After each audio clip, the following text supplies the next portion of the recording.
When the nurse quietly told me my son wasn't coming back, I thanked her.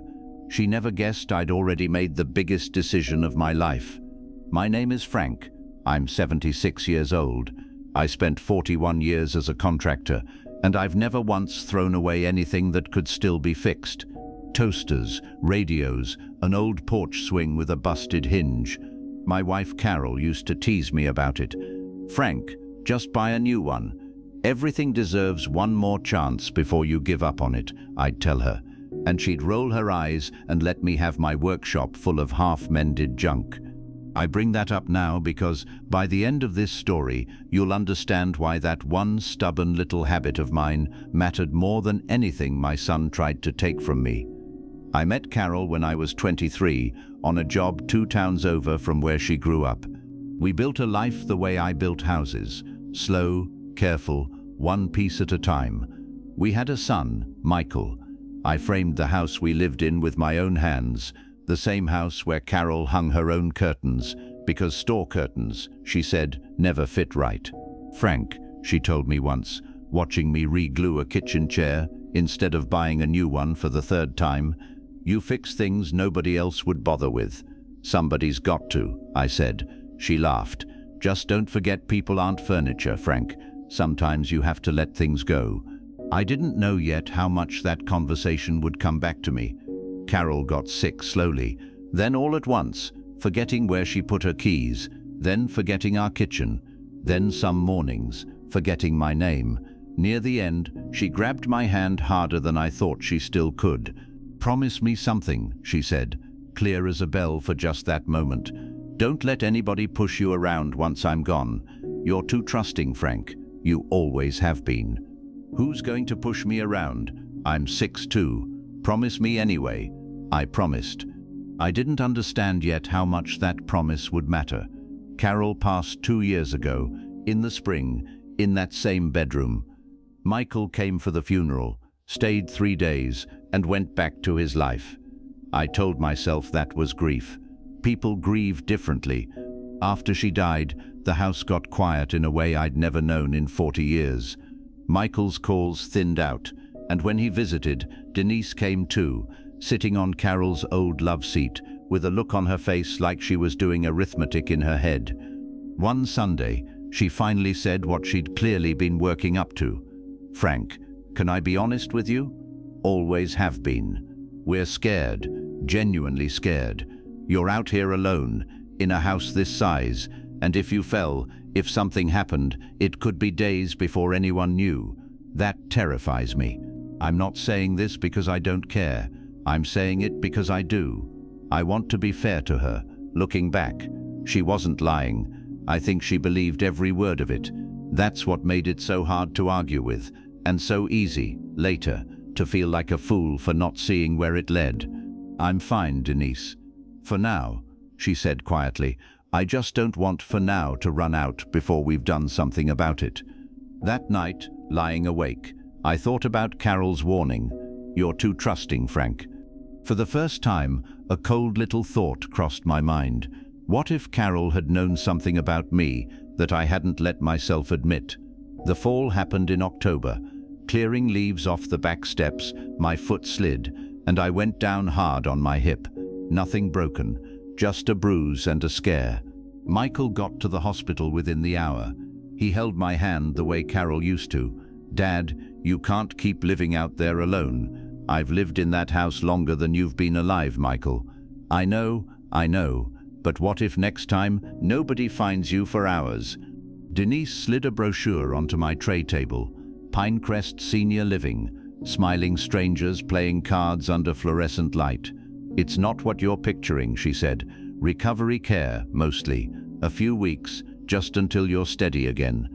"A few weeks," Michael repeated, like saying it twice made it truer. I was tired, my hip throbbed, and some small, lonely part of me liked being fussed over again. When Michael came back 2 days later with a folder of papers, I didn't read every line the way 41 years of contract work should have taught me to. "What am I signing here?" "Just routine stuff, Dad. Insurance forms, mostly. Nothing to worry about." I signed where he told me to sign. That night, Alone in a room with a bed too narrow and a window that opened exactly 4 inches, I reached into my jacket pocket for a tissue and found something else instead. A folded document, not an insurance form, a power of attorney, dated 2 weeks before the hospital, 2 weeks before I'd ever fallen. I read it 3 times under the hum of the fluorescent lights, certain the date would change if I looked hard enough.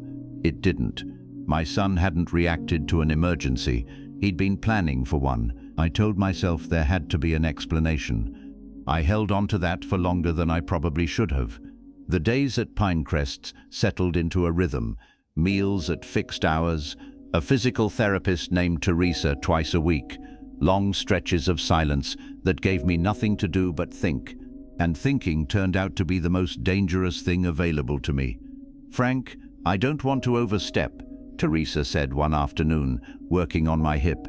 "But your son's wife called the front desk last week, asked about average length of stay, said something about permanent arrangements." "Permanent," I repeated. "Not a few weeks." "Not a few weeks," she said gently. That same week, my neighbor Carl visited, carrying a box of peaches off his tree. We talked 20 minutes before he set his coffee down. "Frank, didn't want to be the one to tell you this. There's a for sale sign up in your yard. Went up about a week ago." "A week ago? I haven't even been gone a month, Carl." "There's more," he said lower now. "Saw moving boxes going into Michael's garage a few days back. Looked like your stuff, your tools, Carol's rocking chair." I didn't say much after that. I asked the front desk for a day pass the next morning, telling them I needed to check on the house. They didn't ask many questions. I think Teresa put in a word for me. I drove out there myself, slower than I used to, and parked in my own driveway like a stranger. The key still worked. That surprised me more than it should have. Inside it was quiet, in a way that had nothing to do with peace. Carol's rocking chair was gone from the corner by the window. The family photographs that had lined the hallway for 30 years were gone too. Only pale rectangles left behind on the wallpaper, where they used to hang, like the house itself had been holding its breath in those exact shapes. I walked into the kitchen, opened the cupboard by the sink. Carol's mug, the one with the chipped handle she refused to throw away, was gone. I stood there a long time, not saying anything, because there was nothing to say to an empty kitchen. I just stood in the doorway of my own home, in the silence my son had left behind, and felt something in my chest go very still. I drove back to Pinecrest that evening without calling anyone, and that night, lying in that narrow bed, a different kind of fear set in, one I hadn't let myself feel yet. Had I signed something I didn't understand? Had Michael found some way, buried in that folder of papers, to actually take the house? I went over every signature in my memory, every line I'd skimmed too fast, and I couldn't be sure of anything anymore. For all I knew, the house wasn't mine at all by now.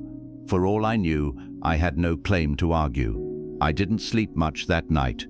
Teresa found me the next morning, looking like I hadn't slept, because I hadn't, and she's the one who pointed me toward an elder law attorney who visited residents free of charge, a careful, no-nonsense man named Mr. Simon. "Frank, what's wrong? I think my son might have already taken everything. I don't know what I signed. I don't know what's mine anymore." "Let's find out before you assume the worst," she said. "That's what Mr. Simon's for."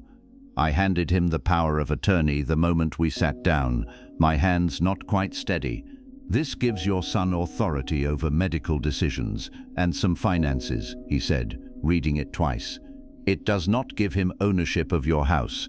Did you ever sign anything transferring the property itself?" "Not that I remember, not recently, but I don't trust my own memory right now, if I'm honest." "Think further back. Any paperwork at all involving the house?" And then it came to me. After Carol died, my accountant Patricia had me sign papers moving the house into a living trust. Tax purposes, she'd said, avoiding probate. I'd barely glanced at it at the time. Mr. Simon set the document down and, finally, almost smiled. "Frank, if that's accurate, your son has no legal authority to sell that house. It belongs to the trust. Unless he's listed as trustee, which from what you're telling me he isn't, any sale he's arranged is going to collapse the moment the title search comes back. The relief hit me harder than the fear had. I laughed. The first real laugh since I'd signed those hospital papers. I didn't know it yet, but 300 miles away, that exact title search was already landing on a desk, and it was about to blow up everything Michael had built around this plan. If you're enjoying today's story, I'd love for you to subscribe to Retirement Betrayal Stories. We share heartfelt stories about family, trust, betrayal, and second chances, and your support helps us keep bringing these stories to life. Now, let's get back to Frank. The call came on a Tuesday. I was in the common room losing at gin rummy when staff told me Michael was on the line, sounding upset. "Dad, what did you do?" His voice was tight, the kind of anger that's really just panic wearing a different coat. The deal fell through. The buyer walked. "The title company says the house isn't even in your name. What is going on?" "Funny thing, Michael. I was about to ask you the same question. What deal?" He stammered something about exploring options, about making things easier. I cut him off. "Easier for who, son? Because it sounds like you and Denise's brother had yourselves a nice little arrangement, except that house hasn't been mine to sell for almost 2 years. Your mother's accountant moved it into a trust after she passed. You weren't selling my house. You were trying to sell something that was never yours to take." Real silence then, the kind that tells you everything words won't. "Dad, I can explain. You can, and you will, in person." He came out 2 days later without Denise, sat across from me looking smaller than I'd ever seen him. "Dad," he started, then stopped, started again. "The business hasn't made money in almost a year. I've been covering it with loans nobody knows about. Denise doesn't even know how bad it got." "Why didn't you tell me, Michael?" "Because I was ashamed. Because you built everything you have with your own 2 hands, and I was about to lose a business I never should have started, and I thought if I could just get ahead of it before anyone noticed, nobody would have to know I failed. So you decided to take my house instead of telling your father the truth. I told myself it was temporary, that I'd put the money back eventually, that you'd never even have to know. And then it stopped feeling like borrowing and started feeling like betrayal," I said. "You can say it." He didn't argue. "When did I stop being your father?" I asked him, "and start being a problem you needed to solve?" He didn't have an answer for that. For once, he didn't try to find one. What he told me next, I only learnt the full shape of over the following weeks. Denise found out everything once the sale collapsed, not just about the failed business, but about her own brother undervaluing the house to rush a buyer through. She was furious, and not quietly. She told Michael she'd been made to look like part of a scheme she never agreed to. The buyer, with the deal dead and his renovation plans worthless, walked away threatening legal action of his own. And Michael, without the money he'd been counting on, came within weeks of losing the business entirely, the very thing he'd broken his own father's trust trying to save. He didn't lose the business, not quite, but he lost the version of himself that thought he could fix one mistake by quietly creating a bigger one. And he lost, for a long while, his father's trust, which, if you asked him today, he'd tell you mattered more than either the house or the business ever did. I told him I needed time, not to forgive him yet, just to sit with what had happened. He nodded. This time he didn't rush me. "It's been almost a year now. I moved out of Pinecrest 2 months after the sale collapsed, into a small 1-bedroom place closer to town. Smaller than what I'm used to, but mine. No question marks hanging over it. I sold the old house myself, eventually, on my own terms, to a young couple who reminded me a little of Carol and me when we were starting out. Before I handed over the keys, I walked through one last time. In the kitchen, I noticed the cupboard door by the sink still squeaked on its hinge, the same way it had for 30 years.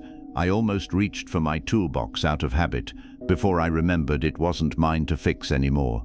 I let it be. Some things I'm learning, you fix. Some things you let go. I stood by the window where Carol's rose bush still climbed the trellis we'd put up together. I didn't cry. I just stood there a while, then locked the door behind me the way I always had, and walked to my car without looking back. Michael and I talk now. Not the way we used to, and maybe not the way we ever will again, but more than a 4-minute phone call. He's working through his debt the hard way, no shortcuts, because I told him that was the only way I'd believe the effort was real. Denise is still in the picture, though it took her a long time to forgive the position her brother put her in. If Michael wants to rebuild what he broke, he's doing it the same way I build everything, slowly, carefully, one honest piece at a time. A few weeks ago, he came by my new place and noticed an old radio of mine sitting on the counter, half taken apart. "Still fixing things nobody else would bother with," he said, almost smiling. "Everything deserves one more chance," I told him, "before you give up on it." He looked at me a long moment, like he understood I wasn't only talking about the radio. I think about that nurse sometimes, leaning in close, telling me my son wasn't coming back. She thought she was delivering bad news. What she didn't know was that I'd already learned something most people don't learn until it's too late, that love doesn't automatically come with trust, even from the people you raised yourself, and that the quietest, most careful decisions you make are sometimes the ones that end up saving you. I'm not angry anymore. I'm careful, and these days, that feels like enough. What would you have done if you were Frank? Did Michael deserve a second chance? Have you ever seen something like this happen in your own family? If this story touched your heart, please like this video, subscribe to Retirement Betrayal Stories, and share it with someone who'd appreciate a meaningful story about family. Thank you for spending part of your day with us. Until next time, take care of yourself and the people who truly care about you.